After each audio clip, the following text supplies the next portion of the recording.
shakalaka! Get up, it's time to slam now. We got the real jam going down. Welcome to the Space Jam. Irving and Curry, one-on-one. Irving puts it up. It's good! Kyrie Irving from downtown! And the Cavaliers by three. Slam, and welcome to the jam.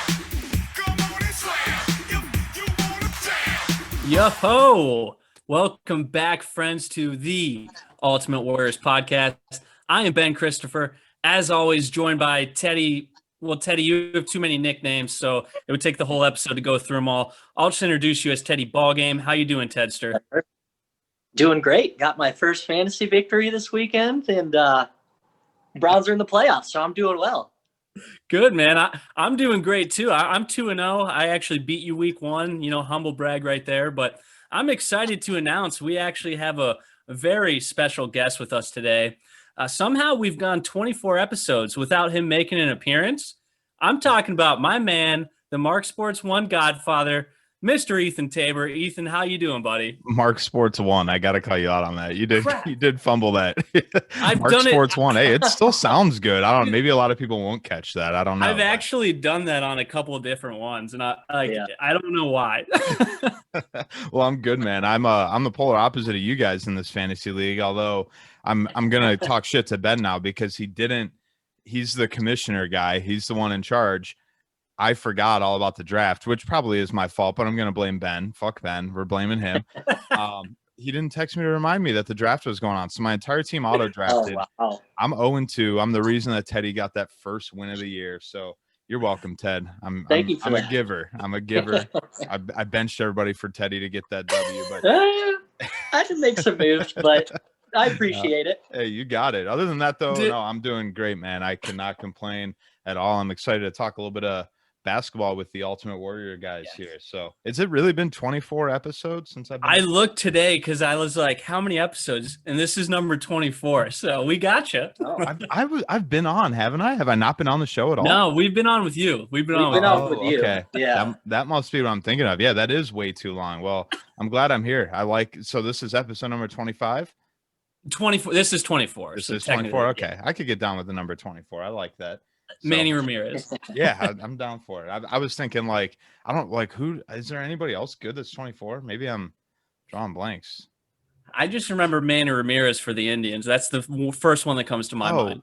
That's the first one that comes to your mind. Come on, guys. I'm terrible with numbers. What, so it's not LeBron James. It's not Michael Jordan. Are you fucking kidding me? Mark Price was 25. Ben, are you not looking at the fucking computer? No, I'm not. No.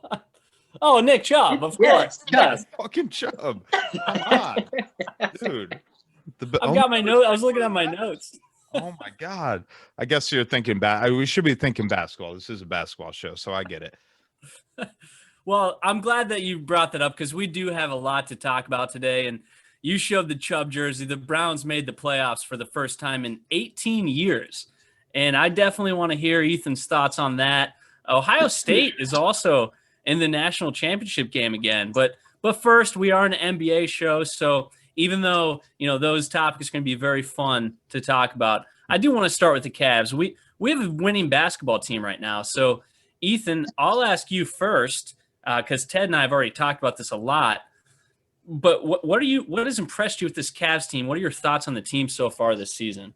I think this could be a playoff team. I think you're definitely looking at like a 7 or 8 seed. The East, there's a couple of teams in the East that are, I would say a little better, weren't in the playoff pictures in years past. You've got like the Hawks and stuff like that, which look pretty dominant early on. So I have mixed feelings about it. Andre Drummond is a fucking beast. I remember actually talking to you guys about this. All I remember is I was in Las Vegas, so I couldn't tell you how long ago that was because I've probably been there 3 times since we started talking. But dude, Andre Drummond is he can change a game with his physicality first and foremost, let alone like the rebounds and everything else he does. Yeah. Drummond I've been really impressed with, but it's nothing new. It's not like he's really improved. I will say there was a few games ago where like he had clutch free throws down the stretch. Right. Yeah. Which was like pretty shocking to me.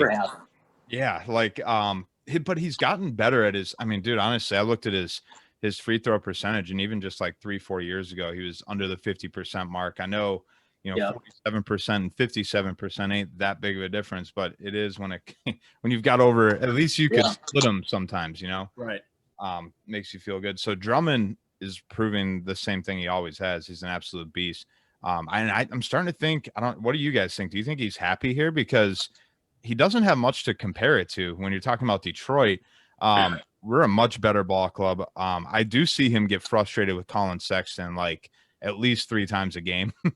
So he might fucking hate Colin Sexton. There might be a kill hit, like a hit out there for him somewhere that Andre Drummond's organizing. But other than that, like it seems like he's actually enjoying himself here. I've seen that he's like, contributing to the Cleveland area and stuff like that in a lot of ways. So like, that's cool. Do you think like Drummond's here to stay? Like, what do you guys think? So Go ahead, Ted. Ben. I'll let you go, Ted. All right. So I actually am surprised how hard he's been playing for us. I was worried that he was going to come here, take that player option, and just not give a shit about this season at all. Loaf around, yeah. So the fact that he has been playing hard, and I mean, he's averaging 14 rebounds right now and 16 points or something like that. So he's been an absolute beast. And it's good to see, because I was a little bit worried about that coming into the year. Yeah, 7 games. He has a double-double in every one of them. So we're 4-3 now after we just fell to the Magic here today. But yeah, I mean, 7 games, 7 double-doubles. He's going to do that all year too. That's the crazy thing. I mean, I doubt he has a double-double every single game, but majority of games for sure you're going to see that. Yeah. But and Ben, the defense he brings, he actually blocks shots. Yes. Nance and Kevin Love can't do that. So yes, no, you're absolutely right. He is a problem in the paint, man. And he is like, he doesn't back down to anybody. Like it would be like, I really want to see us play the Lakers. I feel like watching him like manhandle Anthony Davis would be really freaking cool, Yeah. Dude, bro. So for me, Drummond has impressed me so much this year. Tabor, you mentioned it. We were talking about this before. Like Andre Drummond, he's a stat monster. He leads the league in rebounds every year. He's going to get you somewhere in that 15 to 20 points a game. He's been an all-star. I just was worried that you couldn't play him at the end of games. And you mentioned it. He was knocking down clutch free throws. And watching him in the paint, because we desperately needed that rim protection. So watching him in the paint, it's been very good to see. So I think he's happy here. I don't think we're going to give him a max contract after this. If he wants to take something lower, he is a little bit out of our timeline. A lot of our guys are still a little bit younger, but if he'll accept something, a little bit smaller, I definitely could see him staying here after this season. Yeah, I don't know. I'm really curious to see how it pans out, because it seems like he at least is he seems to like it here. He's trying, which we haven't seen him try in Detroit for like 2 whole years. I mean, he's so hit or miss, and he'd get these stupid he still gets a lot of technicals. I also love that about him. But, I don't mind it. He would do shit before that was like blatant, like he wants to be kicked out of the fucking game, He's not really he's not being that stupid. I don't know. I love him, and I really think that like he could be a catalyst. I know what actually our exact argument was that it's not the way the NBA teams are building now. It's not how you win. You need the 3-point ball. Like that's how we do it. I think he could be a huge piece to a championship team just because the rim protection is, that's the biggest thing. I know he was hitting those clutch free throws in that game, but down the stretch right there, that was every other bucket game. That I can't remember who it was against. The same game, and that wasn't the Hawks game. Who was that? I can't. Oh, it was the win before that. Crap, I'm drawing a blank too. But the Sixers. It was the Sixers. No, we blew the Sixers out, didn't we? It was the one before that. Oh yeah, we did. I need to pull this up. This is actually bothering me. Yeah, we need to know. But he also had 2 clutch steals down the end of that same game. It might have been against the Bulls. I think it was against the Bulls. It was the Bulls. I'm pretty sure it was the Bulls. But no, that's my point, is that him, like what he does defensively down the stretch. I mean, you have to shoot threes to beat us in a close game. And it's not that that's, hopefully they're not hitting him, but you're not getting into the paint. He was an absolute force down the stretch there early on in that game. And that's exactly what you want to see. It was the Pistons. that game that went to overtime. That's who it was. That's right. That's right. How could I forget that? He was going His whole team. Yeah, double Yeah. overtime too. Yep. But no, dude, defensively down the stretch, they could not get the ball in the paint. Drummond was just there mopping everything up. That was one of those games where like he has 3 blocks, 3 steals. I've just been super impressed with him. Darius Garland, the first like 2-3 games, I was like, wow, this is the kid we drafted. Since then, he's so hit or miss. Now, I've kind of been waiting for like I don't know. I'm just curious to see at the end of the season what he averages basically. He was passing the ball well and he was scoring. I had a lot of people telling me like, oh, watch out for him because, last year after that injury that he had in college and then getting drafted high, like it was kind of like a get right year for him. Yeah. In those first 2 games, I was a believer. I was like, wow, this kid might be like a potential all-star here down the road. But he's kind of cooled down. So like, I'm really curious to see how he is. But other than those 2, which I've been impressed with, I have to give a shout out to some of the bench guys. Like, how do you pronounce his name? JaVale McGee. JaVale. Okay. Yeah. JaVale. McGee. Dude, he's fucking awesome. Is that dude not the most Cleveland fucking dude of all time? He's hitting threes right now. Like he just hits threes and then starts laughing because he's like, I shouldn't even be hitting. Dude, I love him because he's Cleveland. Although he's not Cleveland with like the grill and stuff, because I don't know if we've ever had like a player with like a full-on grill like he does. So he's kind of got like a little bit of Compton mixed in with him. But other than that, like his hustle, like he just reminds me of like Anderson Varejao and like some of those guys that Cleveland has always treasured because of that. Now, obviously, we treasure those guys because we're like chasing rings and the hustle that they put in. I doubt McGee will be remembered as much as them, but I love the dude. He is just like scrappy as hell. Like wants to fight everybody. I fucking love him. Right. He's averaging 10.5 points and 7.5 rebounds in just 17.5 minutes a game. So yeah, like that's huge. Like where has he been? I know he was in at the Lakers last year. Where was he before that? He was on the Warriors. He was on the Warriors. He's been on so many different teams. Honestly, he's been around a little bit. Yeah, I think he was on the Mavericks too, but he was on the Warriors for I think at least. Ever had like a starting like every day, every minute role? Like I don't. He started on the Lakers for bit. some of the games. Yeah, but he wouldn't play that many minutes. But he would start. No kidding. Yeah, I know he was like when he came out of high school, he was a big deal. He was one of the last. He may have been the last. Do you know who the last person was that came out of high school straight to the NBA? For some reason, I want to say it was McGee. It might have been because wasn't that the year Dwight Howard went, and then I think Dwight Howard came out of high school, and it might have been the same draft. I think it changed after that year. Yeah, he was drafted in '88. Not 88. Ted, you weren't even born in. Or I'm sorry, that's the date of birth. In 08, 2008. 2008. That was the last year they did that, was it not? It was right around there, I think. It was around that. I don't know. Well, I don't know because Steph Curry was 2009, so it really couldn't have been. I thought he was. Well, no, Curry went to Davidson. Curry came out of college because he played at Davidson. Yeah, he played. Yeah, exactly. So I think I'm not sure. It looks. I think he went to Nevada. McGee did. Yeah, I remember something about him in high school. Maybe he was just like that next big thing after. Yeah, he probably was. Where coming out of high school, where there was just so much hype around him. I know he wasn't drafted like that. He was like the 18th pick or something. So like he wasn't. He didn't end up being that way. But there was some story around him out of high school. So and the way you see him play today at like 40 years old, you're like, shit, where was this guy been? Exactly. Guess where? Do you guys know where where his birthplace is? Where he's from? Akron, Ohio, like all the other greats. It's Flint, Michigan. So that's probably where he gets that. Whatever's in the water. That it definitely is. It definitely. Don't drink the water. Don't drink the water. Do it. You might grow to be 7 foot tall and grow a grill over you. I guess. That's good. Well, there is somebody else that I want to talk about. Tabor, you hit on some of the good ones. And last week, Ted and I kind of went through our just week one analysis, some of our big takeaways. But I know, Tabor, I know he's not your favorite, but I've got to bring up Colin Sexton. And Tabor, you're our guest. So I'm going to ask you I'm going to name a few NBA players, and I want you to tell me if they have more or less points a game than Sexton. Does that make sense? Yes, it does. All right. So LeBron James, He has more. less. He has less points per game than Sexton on his is this career or year? No, just for this year. For this year. Okay, gotcha. Yeah, for this year. So Sexton's at 26, LeBron's at 23. Wow. Okay. So the next one, CJ McCollum.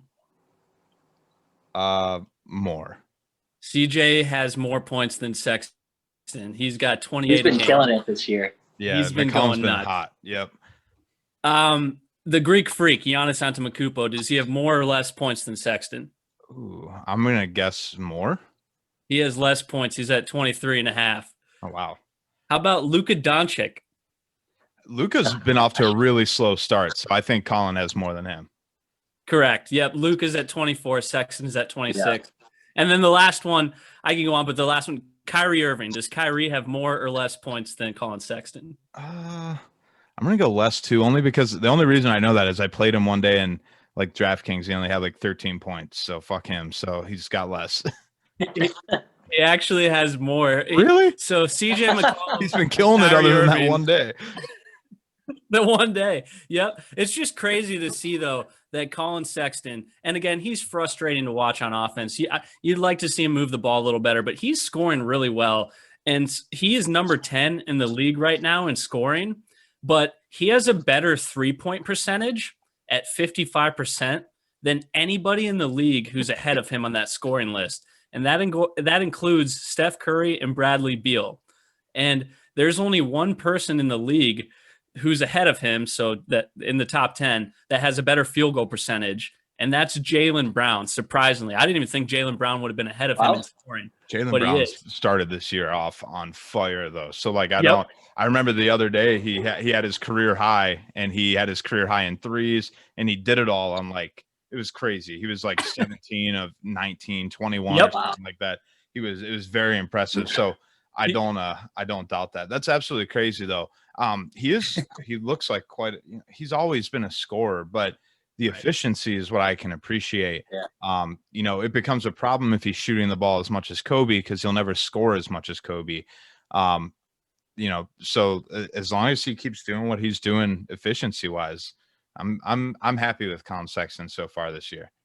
Yeah, it's just crazy to see that. I was looking at that list, and like to see him ahead of LeBron James, Anthony Davis. I didn't even mention him. He's ahead of AD. He's ahead of Luka, the Greek freak. Just all these great players, and with good field goal percentage. That is encouraging. So when he gets the ball, he's looking to score, and that's why Garland is so important. We need Garland to be the guy setting people up.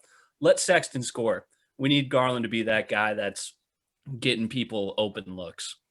I will say the only thing with Sexton is like, I just wish, I don't need much. I don't want him to be like, 26 points per game and nine assists a game. Like, but give me 4.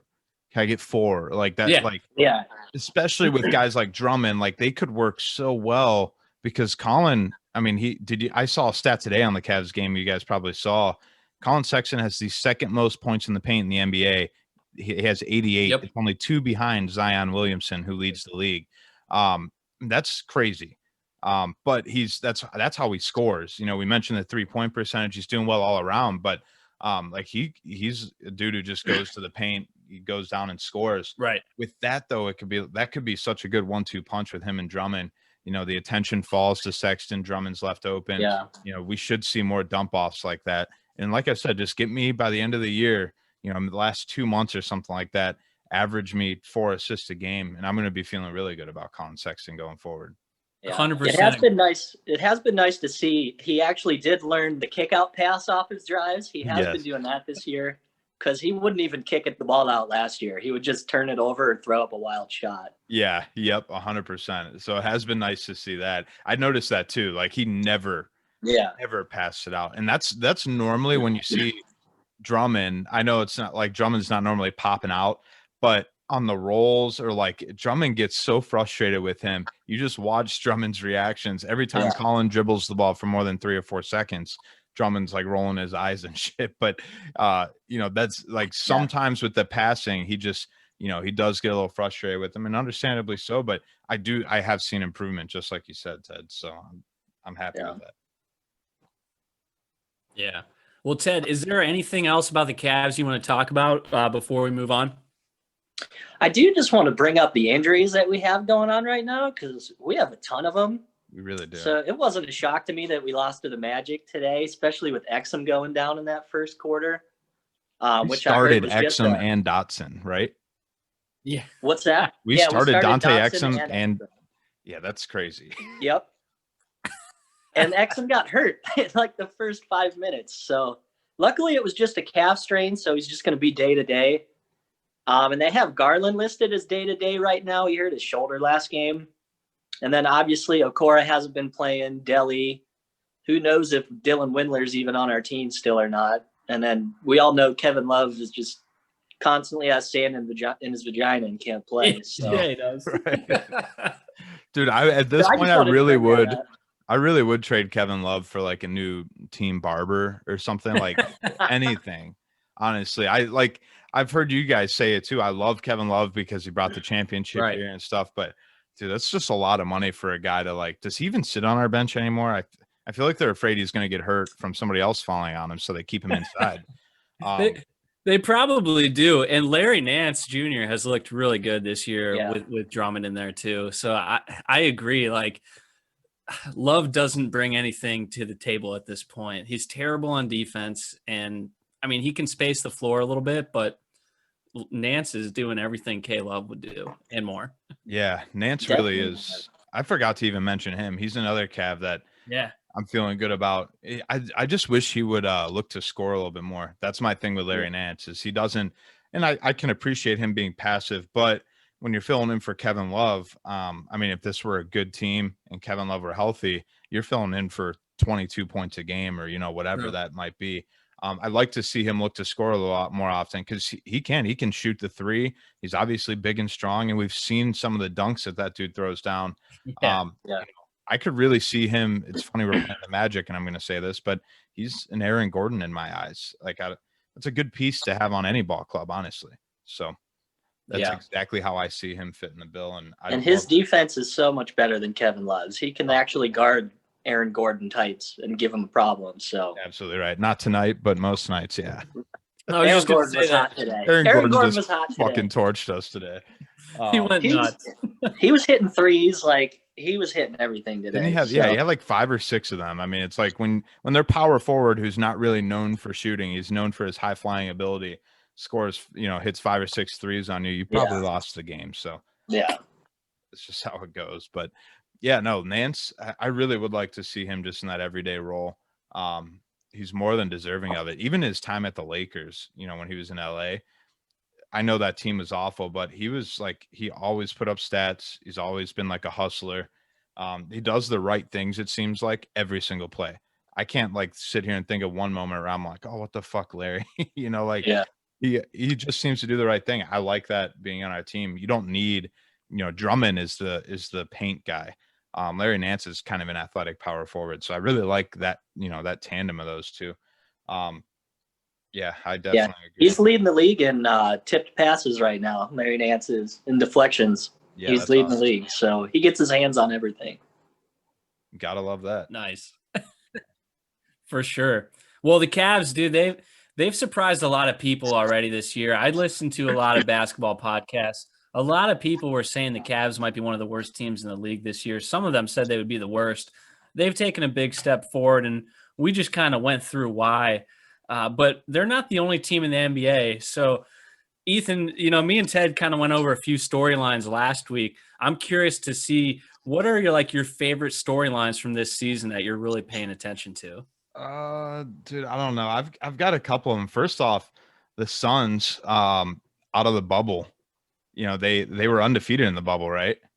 8-0, baby. Yeah. And they've started off this year, 5-1 or something like that. Like, they're at the top of the Western Conference.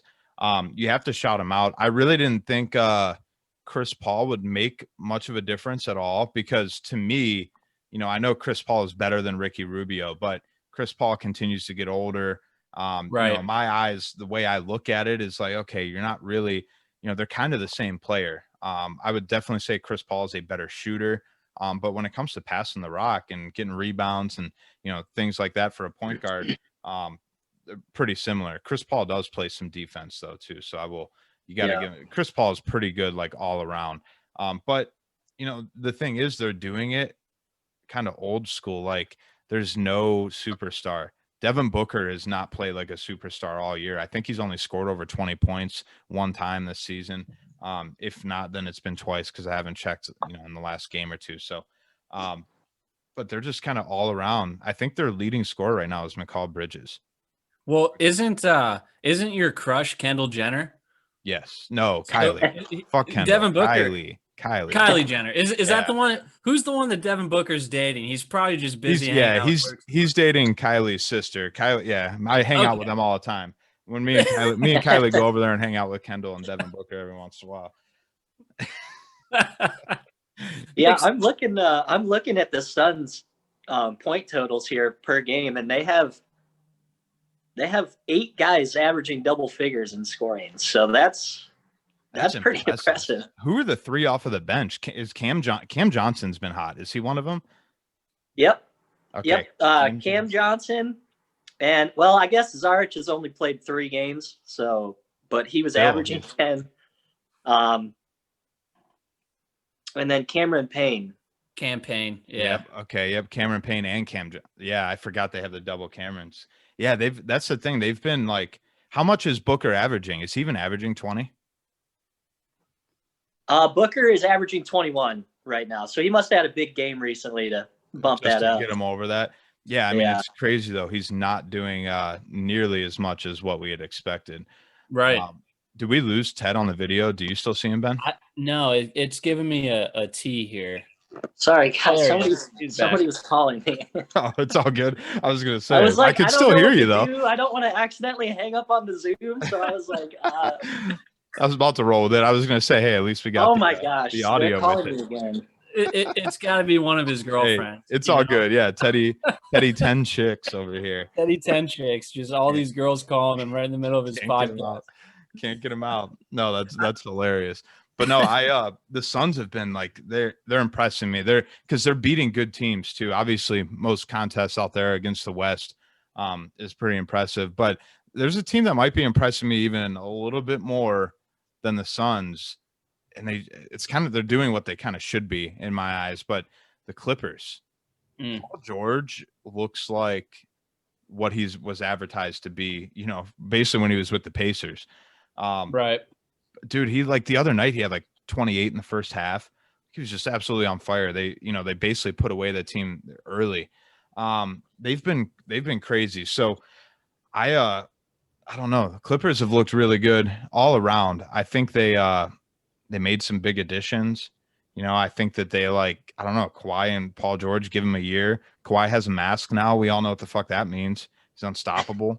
I don't know. They've impressed me so far this year. The only reason being is that, they've been on TV 3 or 4 times already. So I've been able to watch them each time, and it's been really impressive to me, at least each time I've gotten to see them.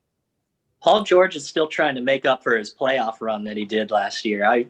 I was not expecting that from him because I always thought he played really well on the Pacers when he would go up against the CAVS. Mm-hmm. I always thought that he played really well, but I did not see him having the playoffs that he did last year. I mean, he hit the side of the backboard on a shot in the fourth quarter. That was Game 7, yeah. And Game 7. It kind of makes me wonder though, because he was incredible on the Thunder the year before. He was I think he was finished 3 in the MVP race that year. So he had an incredible year, but he did get hurt towards the end of that season. And I know there was a long time between then and the bubble and everything. I know the bubble took a toll on a lot of people, but I don't know. He's playing so great and he played so great with the Thunder. It just makes me think something was up with him. I don't know. Yeah. I mean, even with the Thunder though, he became, and he kind of had to be with Russell Westbrook. It was, I think when you morph superstars, there's a lot of adapting to do. And it's easy to do it with somebody like LeBron James because LeBron has that experience. Most people listen to him. You mix Russell Westbrook and Paul George, it's kind of okay, we started about the same time or about the same stature. like everybody knows stature. I mean, in like the polls of who's a damn good basketball player. Anthony Davis goes to LA and knows that he's not the man.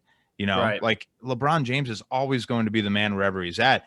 When Paul George goes to, OKC, it's not really like, oh, hey, Russ, this is your team. I'm going to be a second fiddle. When Paul George teams up with Kawhi, it's not, hey, I'm going to be a second fiddle. Like, you still have personalities. You still have people that expect to take the shots. That stuff takes time to like work out. And that's why the Thunder were never going to make a run in that 1 year.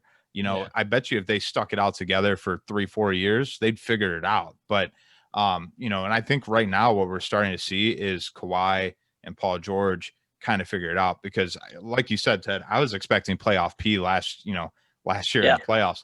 We obviously didn't get that at all. So, but hey, he's sure as hell started off this year good. So.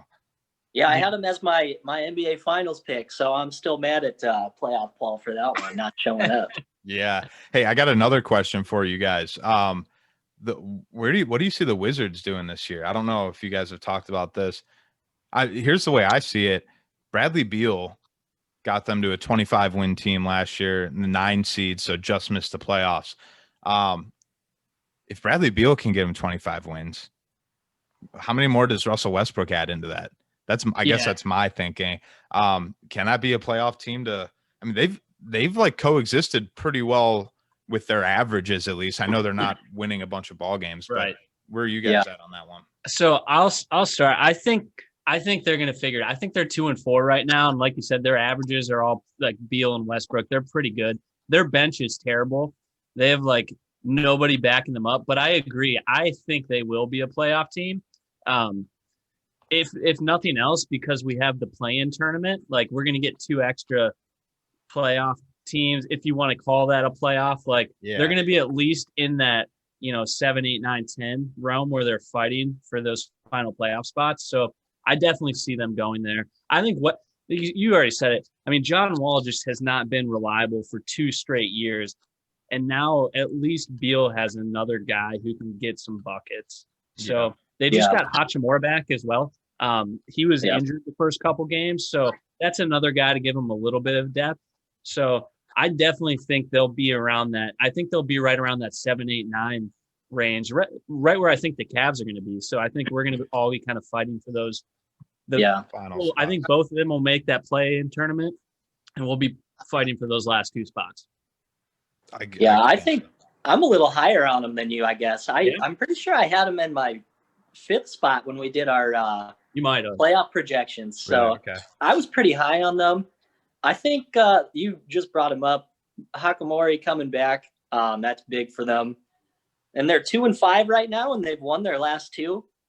And Roy's only played in 3 games. So with him, they're 2-1. So I think just even that little bit of extra depth. And Tabor, we talked about this with Bertrand's. He's going to start getting more minutes now that he's getting in shape. And I think he's kind of an X factor on that team. I was going to bring that up. To me, he is like he is that puzzle piece that mends it all together on that team, because Bradley Beal's more of a shooter, but he could finish at the rim. Westbrook is a guy who finishes at the rim and sets up his teammates. You need like a spot shooter in that situation with those exact.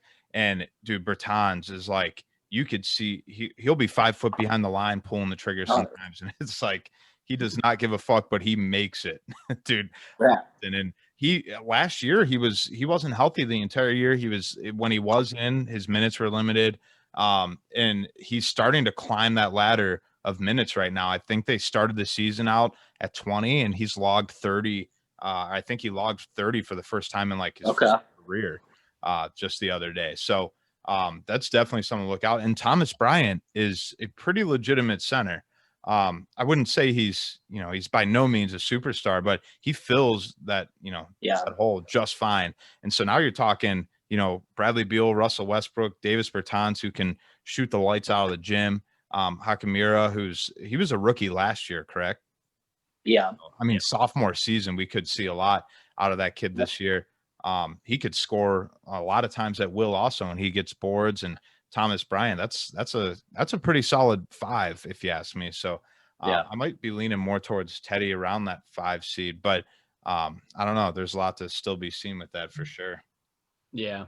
Yeah. No, For instance, Burton's shot almost 9 threes per game last year, and he shot it at 43%. Like for a stretch 4, that's insane. To shoot 43 and shoot that many. Like that's impressive. You never see He that. almost averaged 9 attempts a game. 8.7. Wow. That is impressive. And he did that in limited time. I mean, you're talking this guy's probably going to be taking 10 to 12 of them now. That's crazy. That's the definition of a stretch 4. Yeah. That's impressive. Well, I have one other one that I wanted to bring up. We talked about a couple last week. I mentioned the Nets. I think they're just very intriguing. I could see them going to the finals. I could see them losing in the first round, just depending on health. Kyrie's looked incredible, but the team that I just kind of want to take a minute to talk about, and just someone that I really have been keeping my eyes on, that's the Golden State Warriors. So Steph Curry had 62 points on Sunday in their win over the Blazers. And a lot of people have been really just crapping on them the last, really since the season started, because they haven't really started off like they would have liked to. But they're 500 right now. They're 3-3. It's going to be really interesting to me to just see if Curry can carry this team into the playoffs, because Draymond Green, he hasn't been himself for 2 years. And obviously Clay's out all season. I'm not going to lie. I love seeing them struggle, and I love seeing Curry lose. Because those guys were assholes and they were completely spoiled and got Kevin Durant for absolutely nothing after the Cavs beat them in 2016. X. So that's like one that I'm just like really just kind of curious to see what Curry does. And like I said, he's picked it up a little bit, but I don't know if you guys have any thoughts on that. They're going to be fun to watch. I'll tell you what, Kelly Oubre Jr. has been a fucking like embarrassment. Yeah, I love him. He's been like, I think we talked about this, or maybe I heard you guys talking about it on a show about a possible trade for somebody like Kelly Oubre. I would have been ecstatic to get, Kelly Oubre in return for Kevin Love, because that's it. Yeah. The dude is so athletic. And he's just a scorer. Like, he can score, but he does a little bit of everything. Kind of like what a true small forward should be in this league. And dude, he has just been a complete letdown. I mean, his shooting percentage on the year has to be like 17%. It's fucking awful. Because he's still shooting the ball as much as he used to, but it's not going in. So Kelly Oubre has been a disappointment. I feel like any team that Andrew Wiggins is on is going to lose. Thank God we traded him. He's just not good. I don't know. I know he was supposed to be hyped up like defensively too. He's a liability defensively from everything. That was his whole thing. Like going into the draft was that this guy is going to be a lockdown perimeter defender, and like he can score okay.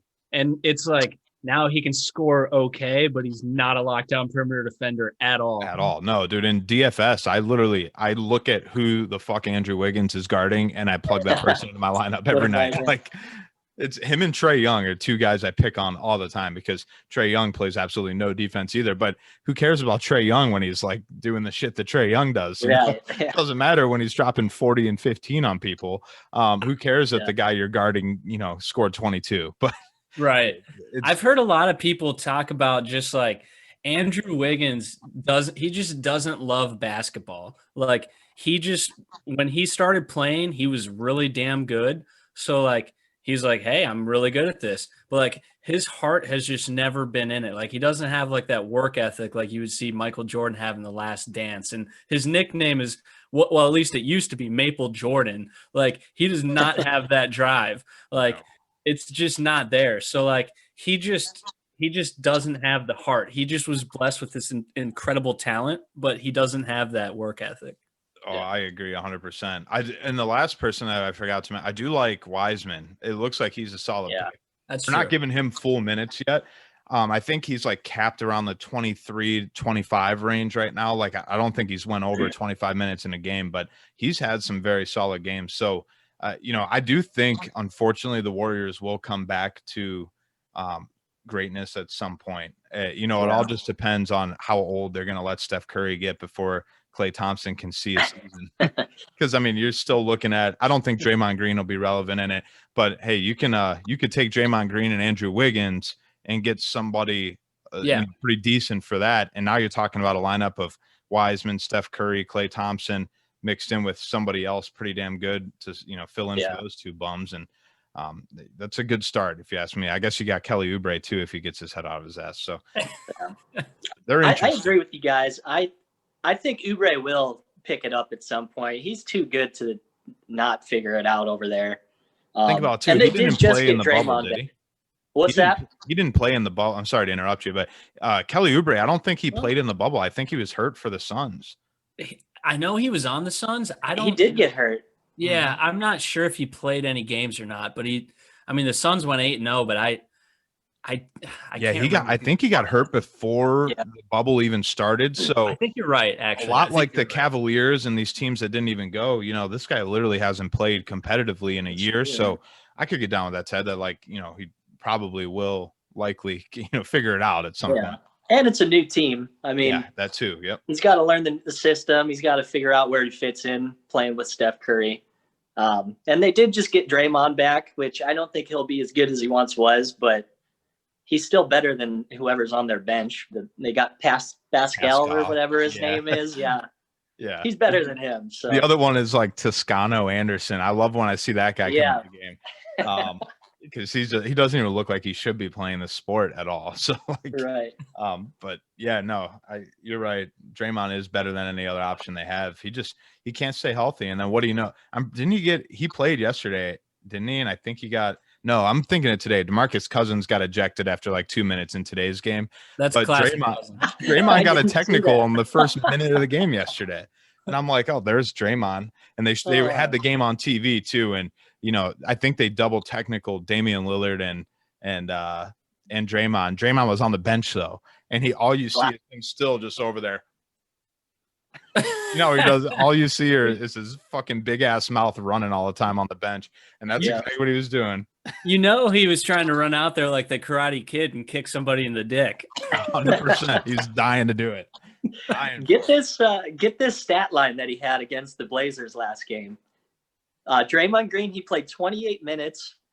He had 3 rebounds, 8 assists, 1 steal, 1 block, and 1 point. Wow. But he had the best plus minus out of everybody. He was plus 22. Oh my god. With scoring 1 point. That's crazy. Look at the game before that. He didn't score. I'm pretty sure he didn't. Yeah, I know he played the game before, and I think he only played 22 minutes, maybe 20. Because they got blown out the way that the Warriors have been all year, but I know he didn't score. It was pretty lame stat line again. Yeah, I know he didn't score. I think he played 18 minutes that game. So 18 minutes. He had like 2 boards, 1 assist. It was pretty ugly. And I'm like, wow, all right. Draymond sucks. He does lead the league in kicking people in the dick, though. Never forget that. Never forget. But this is a good time to mention that we are, of course, a part of the Mark One Sports Network, Ethan. I hope I said that correctly. So make sure you check out mark1sports.com. We have some amazing shows, and we're going to talk about some Browns here soon. But the Danger Zone, we've got that show. They're doing multiple shows a week. All Browns, all the time. You've got to check them out. We're going to talk about it here soon. The Browns are doing awesome. I'm very excited. Silly Tribecast, they give you everything you need to know about the Cleveland Indians. Actually, I don't even know if I can say Cleveland Indians anymore. Cleveland baseball team, maybe. I don't know. Jeremy and Kevin, I'm sure they can fill you in because I don't know. And then we've, of course, got our main man, our guest today, Ethan Tabor, the Godfather. I'll let you tell everyone what they can expect from your show and all that good stuff. Man, you can expect a little bit of everything. We actually got some exciting shit coming up because, as you see lately, I have not had a co-host. It's been just me. So during that time period, I think we've had Ben on, we've had Jeremy on the show, which has been cool and fun. But we got to find us a co-host. So with that being said, starting this week, we're doing like live interviews. It's gonna be fun. Like our show. Wow. Yeah, our shows are going to be interviews. So I've got a girl that I know. Her name is Hunter Snowd. I don't know if you guys have ever met Hunter. She'll be coming on the show with me this week. It's perfect because she's an Ohio State fan. I fucking hate Ohio State. So go Bama. Roll Tide, baby. But at the same time, I'm a diehard Cleveland fan. I like Cleveland State. They're my number 1 college team. For you guys wondering why I hate Ohio State, I root for my fucking what I live close to. I'm a Cleveland guy, not a fucking Columbus guy. You guys are all pansies. Root for the D1 school in your area. Kent State flashes all day. Cleveland State, I'm all about it. Julian Edelman, baby. Julian Edelman, yes, sir.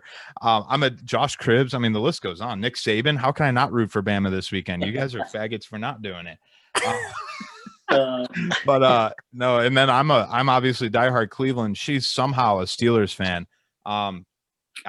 So it's going to be, obviously we got a lot to talk about tomorrow on this week's show when we record that. So it'll be fun with me and her being able to we don't agree on much of anything, at least this week. So it'll be exciting. But we did just have an interview with Mr. TKO. I don't know if you guys saw that, the Twisted Tea guy. Of course. That was awesome. Yes, sir. So we do some fun stuff over there. Bunch of cool different interviews like that. It's we talk about everything, which is the cool thing. You have all of our shows for everybody local here that, obviously CAVS fans they want to tune into Ultimate Warriors. You guys are, the coolest CAVS show I've ever fucking listened to. And I've listened to a lot of them. Most of these guys suck. They don't know what they're talking about. And they're not fun with it at all. It's kind of just like, oh yeah, Colin Sexton had 24 and an assist yesterday. He did pretty good. How do you feel about that, Bobby? I agree. They're not fun. I've listened to a lot of them too, and they're just like super boring and lame. We have raps. Yeah, you guys have a fucking rapper that makes freestyles for every show. Two completely different worlds. But and then obviously you've got like Browns fans that are local to us. They want to tune into the Danger Zone. Indians fans, Tribecast. But our show, it's kind of just like whatever the hell is going on. Somebody smacks someone with a twisted tea. We want to talk to that guy. Tabor, did you see there's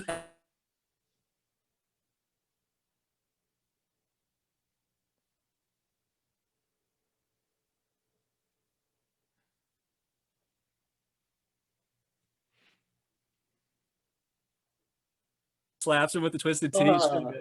Yeah. Oh yeah. You guys cut out right there. I didn't hear what you said. What was the last thing you said? Oh, I was saying the Myles Garrett meme where he's the Mr. TKO and he slaps Mason Rudolph with the twisted T. Yes. That was great. So funny. We posted one on the Mark One Sports account too, and people were loving that thing. No, it's awesome. Like we just kind of do a little bit of everything. Me personally, I love watching movies and stuff, so I do a lot of movie reviews.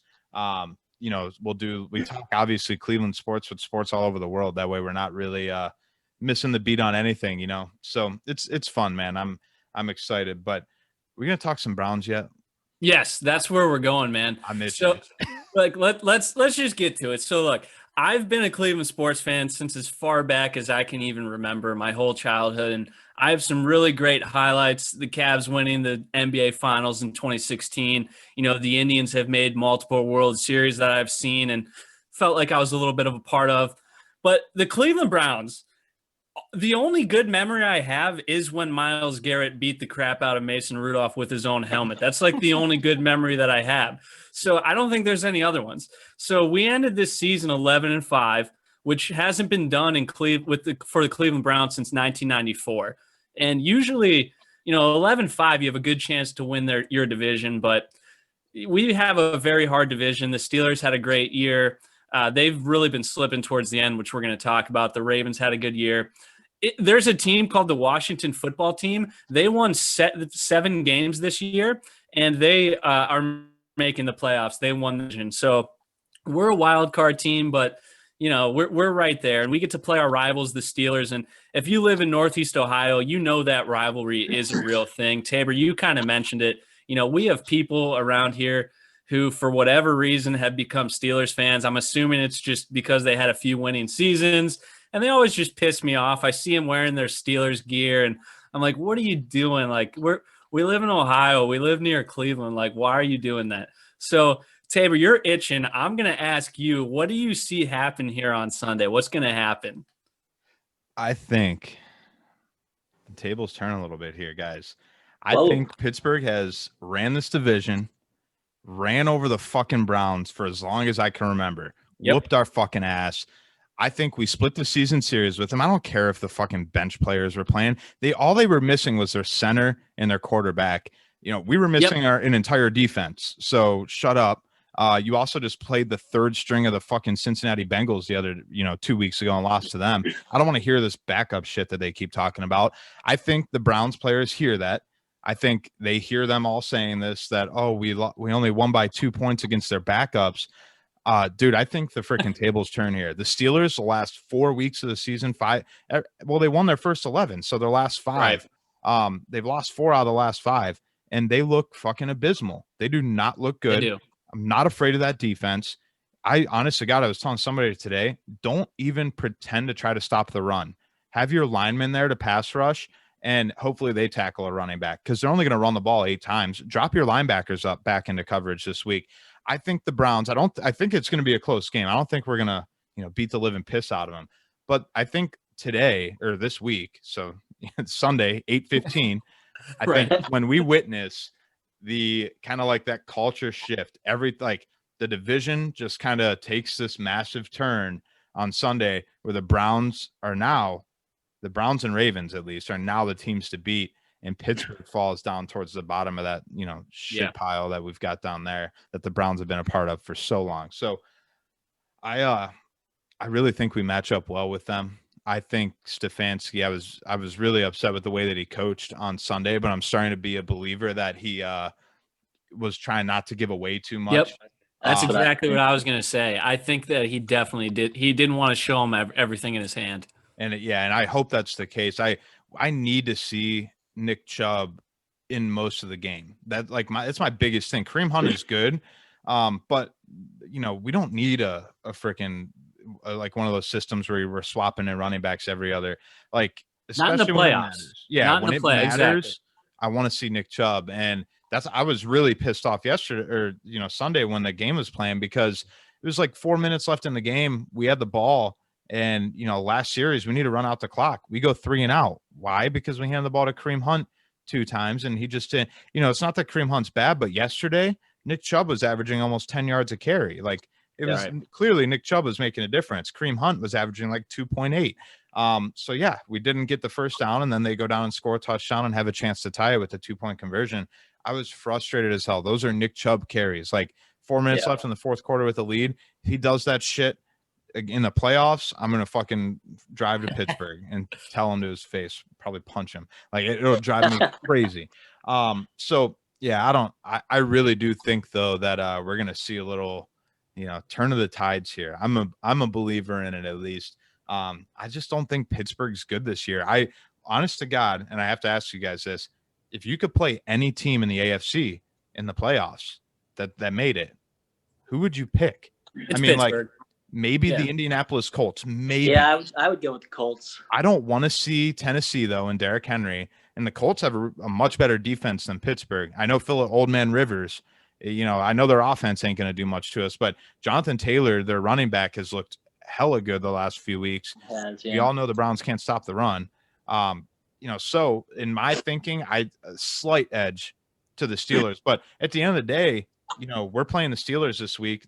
I think in anybody's mind, they're not the Bills. They're not the Chiefs. You don't want to play the Ravens. You probably don't want to play King Henry and the Titans. We saw the run that they made last year in the playoffs. And I would much rather play the Steelers over any of those teams, and it's not even close. So look, we not only drew that, but then we get the winner of the Bills and the Colts rather than staying on the Chiefs side. So, hey, I'm excited. It could be a little run. Obviously, I'm not expecting it. I'm just happy we made the fucking playoffs. But I just want to see a hard-fought game. If we lose by 30, I'm going to be disappointed. If we, duke it out and we lose by a last-second field goal, not gonna be mad about it. I'm going to be really looking forward to next year when you give Stefanski a whole year with this team. Think about it. New coach, COVID. It's kind of been a rough season, or at least you would think. And we went out and got 11 wins. And like you said, 11 wins can win a division most years. Most years, yeah. Yep. Right. It didn't this year. I mean, we were the cool thing to me, and I'll give it to you guys after this too, is we got 11 wins. We're playing one of the teams that you would prefer to play in the AFC in the first round of the playoffs, even though we're the 6th seed. And we finished 3rd in our division because the Ravens finished ahead of us. So now we get to play the 3rd ranked team in our opposing divisions next year. We've got the Jets again. We've got. I didn't think about that. Think about that. Yeah. So we go to the playoffs, but we finish third in our division, and we get those matchups now for next season, and makes next year's schedule look, hella appealing. Like we could be having a very good season next year as well because of the way this lined up. I like it. That's wow. I also think that the Browns are going to win this Sunday. The Steelers have just looked like absolute garbage. I know you mentioned it. Mason Rudolph played. Ben Roethlisberger has not looked like himself for the past several games. So I'm not super worried about him. I know he's got a great record against the Browns, but I feel pretty good. The only thing that I'm really bummed out about is I tried to get tickets to the game. I know it's in Pittsburgh, but I was like, I want to go. Imagine if we beat Pittsburgh in Pittsburgh. It would be so fun. And it was like 1 minute after I found out we were definitely playing them, and they were $650 at tickets, and that's one ticket for $650. That's too much. I can't do it. Should have bought him then. I see him for like 800 minimum now. I'm not cheap, but I'm not paying $650. I'll watch it from my own house. Oh man, you should. Dude, it's like I spend too much money on tickets. I'm not going for that reason. But if the Browns make the Super Bowl, I don't give a shit. I'm going. I don't care. Like I've got a kid on the way. She's gonna come into the world broke if the Browns make it to the Super Bowl, because where is the Super Bowl this year? I think it's in Florida. I think it's in Tampa. Yeah, it's in Tampa. Oh, yep.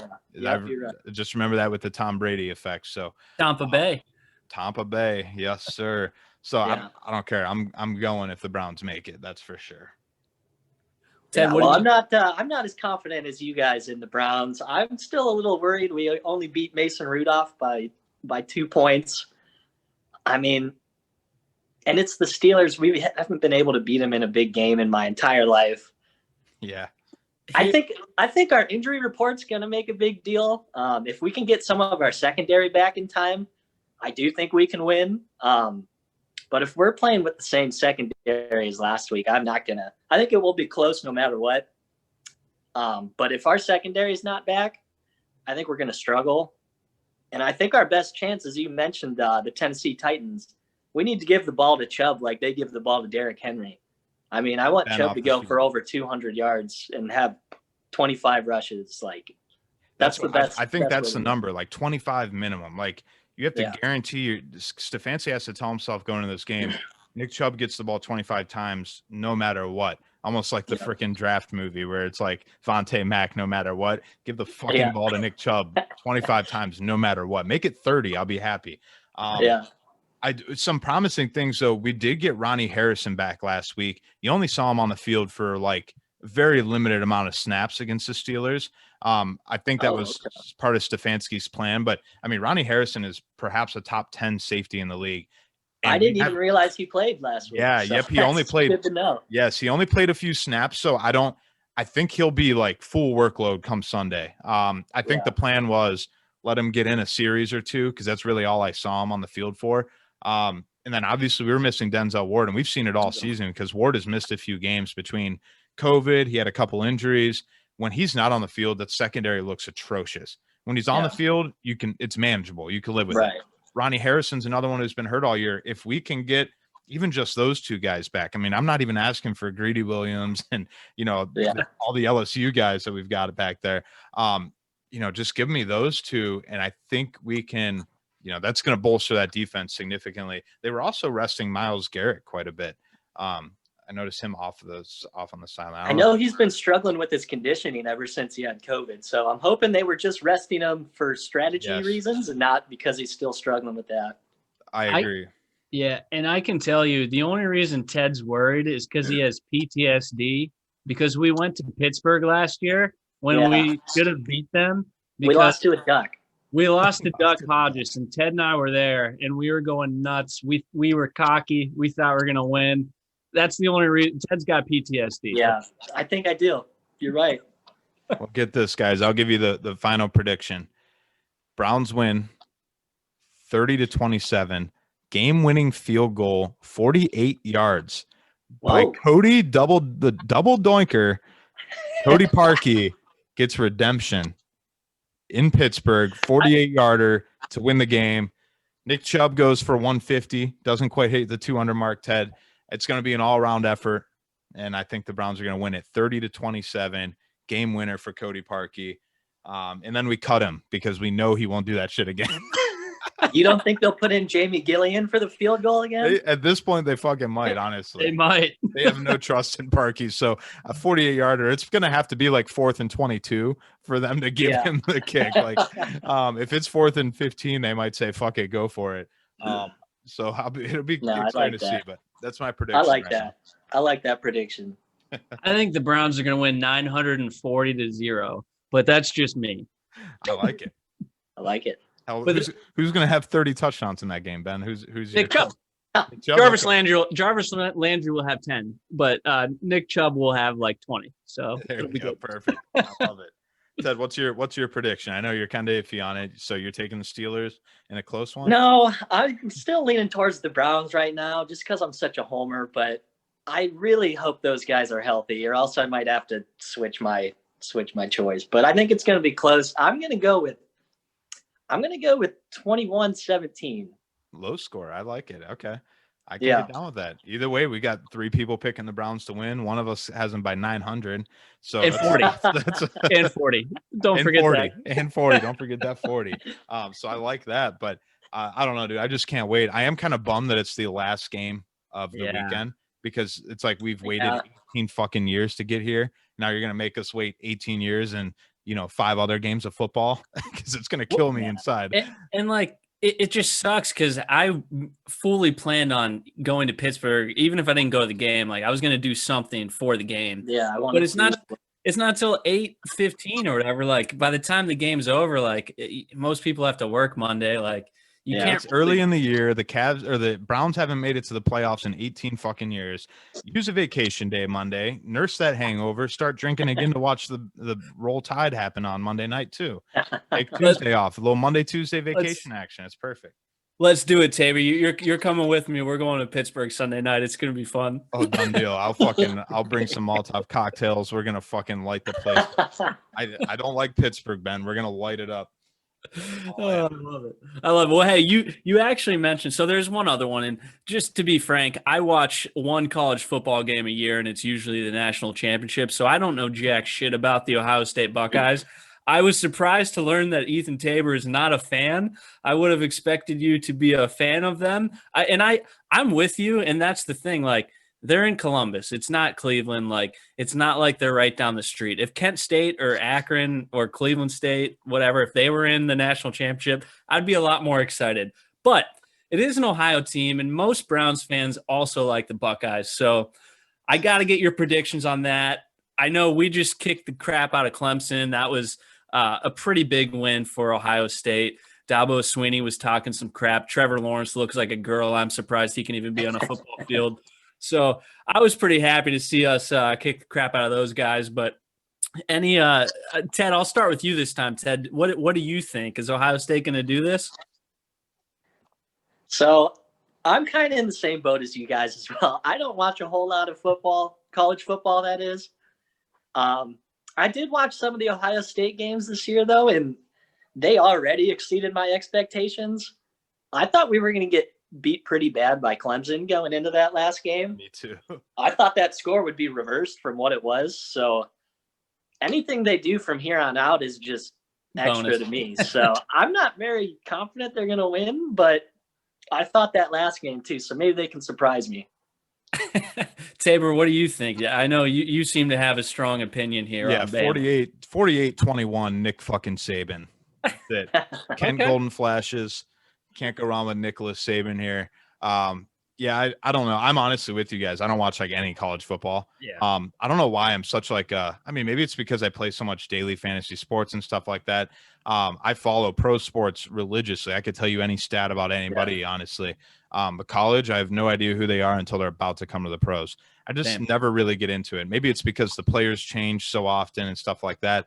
But for some reason, I've just always hated the hype around Ohio State. Like, I've always found them to be extremely overrated. And then to me, exactly like you said, there's not much I like about Columbus. Like, honestly, like anything that I can really think of. They do have a good brewery. I like Truth IPAs. Like that might even be a Cincinnati brewery. Columbus IPA is good. So I like Columbus. I like one of their breweries. Other than that, like they have hockey in our state. This isn't a hockey state. Fuck hockey. No, hockey's the worst. Hockey's the worst. Me and Andrew Smith, our third Ultimate Warrior, he's from Pittsburgh. We have this conversation all the time. The people that like hockey are people that can't play basketball. That's who likes hockey. 100% accurate. And that's what Columbus is. You know, it's kind of like that part of the state where we throw everybody that we don't really like. And it's just, hey, you like hockey? Go to Columbus. We'll move you there and everything. They're the fastest growing, city in the world. Let's take you to Columbus. There isn't much more. Like, have you ever had good food in Columbus? Not me. I eat my food in Cleveland, or I go a little more south to Cincinnati and get me some Skyline chili because it's still better than anything that they have in fucking Columbus. I don't like Columbus. It smells. They have terrible traffic.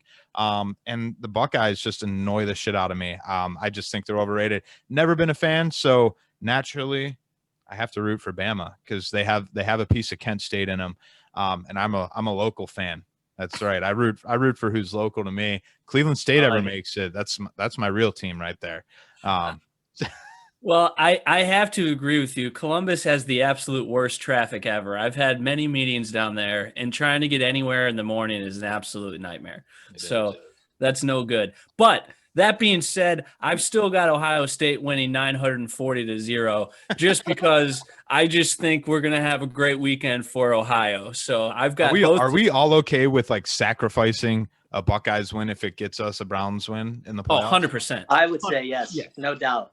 Yeah, I would say they could lose 940-0 as long as the Browns beat the Steelers on Sunday, and I would be fine with it.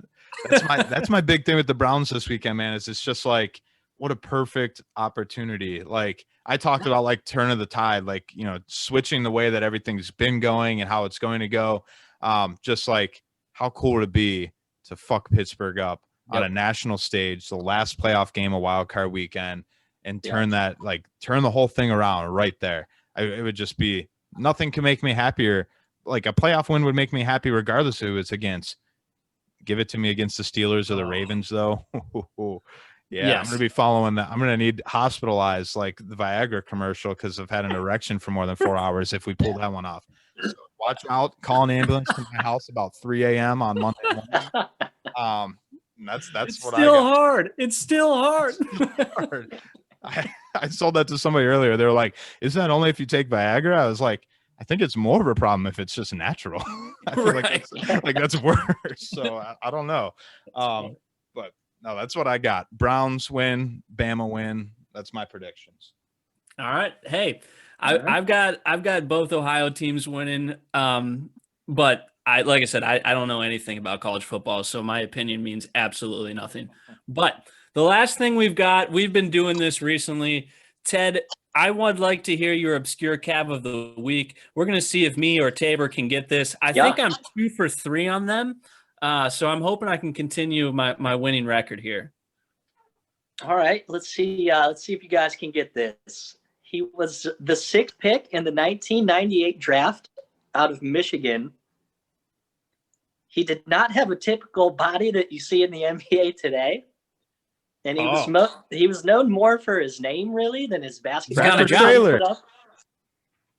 What was that, Tabor? Tractor Trailer. Yep, Tractor Trailer. May he rest in peace. Right? Isn't he dead?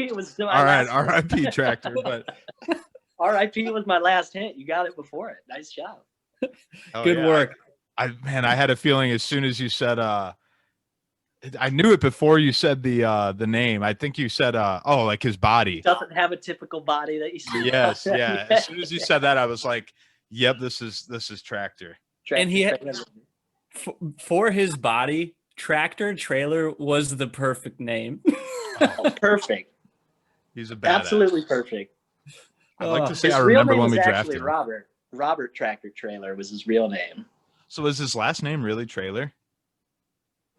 Yeah, his last name was Trailer. Tractor was just a nickname that he had. So it was Robert Trailer. Robert Trailer. Dude, how can you not with that last name? You'd need, of course his name isn't Robert. It had to be Tractor or something. Perfect. Like it had to be something with the last name Trailer. That's fucking awesome. Yeah. Dude, he was a beast. Do any of you guys know how he died? I know it was recently? Is it just because he was a jalapeon fucking man or what? It was in 2011. I didn't really look up why, but I know it was suddenly. I know it was like out of nowhere. Yeah, like kind of off guard. I think- think just people that size, like I'm shocked Shaq is still alive, to be honest with you. Like it's just his body, like his organs and stuff have to be kind of like messed up some way, right? Like he's just massive. I do know how he died, and it was because he had an erection for longer than 4 hours and didn't call the doctor. Was it natural or because of Viagra, Ben? It doesn't matter. It was 4 hours, didn't call the doctor. It was like 4 hours, 5 minutes, he passed away. So always call the doctor after that 4 hour mark. You know what? I've met a lot of people, guys. Never seen anybody live with an erection for longer than 4 hours. So, you know, the condition. Make sure you call the ambulance. COVID sucks. It's really bad. But if you have an erection for 4 hours or more, you got to get to the emergency room. Absolutely. Priority.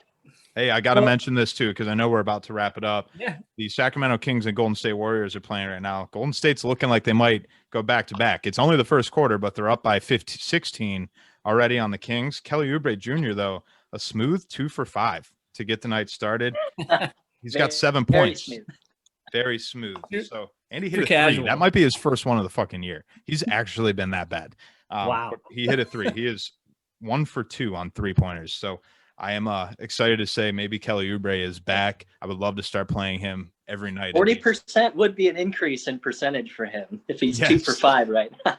He is. He's 2 for 5, and that has to be. I mean, every time I look at the stats, bro, he is like 3 for 16, like every single day. Terrible. It is awful, but oh my god, maybe the Cavs can get him for really cheap. Maybe they will give us Kelly Oubre for Kevin Love right now. Kevin Love, yeah. We need more Kardashians and Jenners at the Cavs game. We won a championship when Tristan was dating Chloe, so just bring him here and something good will happen for us. I'll bring Kylie to the next game when we can attend. So that would be good. That works too. That works too. Well, hey guys, I think that's all we got. So before we go, Ted, anything you wanna say here? Yeah, thanks for listening, guys, and never forget the Warriors blew a 3-1 lead. Yes, they did. Seconds. It's over. It's over. Cleveland is a city of champions once again.